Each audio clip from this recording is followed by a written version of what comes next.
আজকে থেকে 10 মাস আগে বাংলাদেশের অধিকাংশ মানুষ তাকিয়ে থাকতো কখন বাংলাদেশকে বিভিন্ন জায়গায় স্যাংশন দেয়া হবে, কখন আমেরিকা হস্তক্ষেপ করবে, কখন হাসিনা মারা যাবে, কখন পরের ইলেকশন আসবে, তারপরে তারা মাঠে নামার প্রস্তুতি নিত।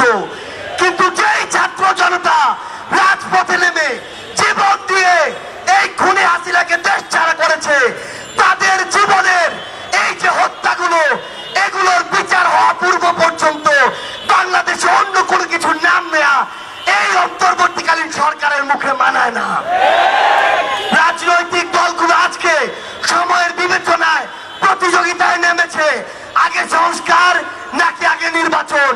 মাথায় স্পষ্ট করে ঢুকিয়ে রাখুন, সংস্কার নাকি নির্বাচন, এই খেলা বাদ দিয়ে প্রতিযোগিতায় নামুন যে সবার আগে হতে হবে এই হত্যাকাণ্ডের বিচার। যেই তাপস নানক কাদেরদের প্রত্যক্ষ মদদে এই বাংলাদেশে খুনি হাসিনার হুকুমে এবং ভারতের প্রেসক্রিপশনে এই পিলখানা হত্যাকাণ্ড হয়েছে, শাপলায় হত্যাকাণ্ড হয়েছে, জুলাইয়ের হত্যাকাণ্ড হয়েছে, সেই হত্যাকাণ্ডের বিচার হওয়ার পূর্ব পর্যন্ত এই বাংলাদেশে অন্য কোনো কিছু কখনোই প্রাসঙ্গিক হতে পারে না। সকল রাজনৈতিক দলের উদ্দেশ্যে একটি কথাই বলবো, এই যে জেনারেশন, এই জেনারেশনকে ভয় করুন, এই জেনারেশনকে ভয় করুন। যদি এই জেনারেশনের রক্তের উপরে দাঁড়িয়ে ইমোশন নিয়ে খেলার চেষ্টা করেন, এই জেনারেশন সকল ক্ষমতার বিপক্ষে গিয়ে যে কাউকে টেনে হিস্ট্রি নামাতে পারে, কুয়েটের ওই ভিসি তার প্রমাণ। আমরা ইনকিলাব মঞ্চকে ধন্যবাদ জানাই যে তারা সকলকে নিয়ে আজকের এই শহীদ মার্চের আয়োজন করেছে।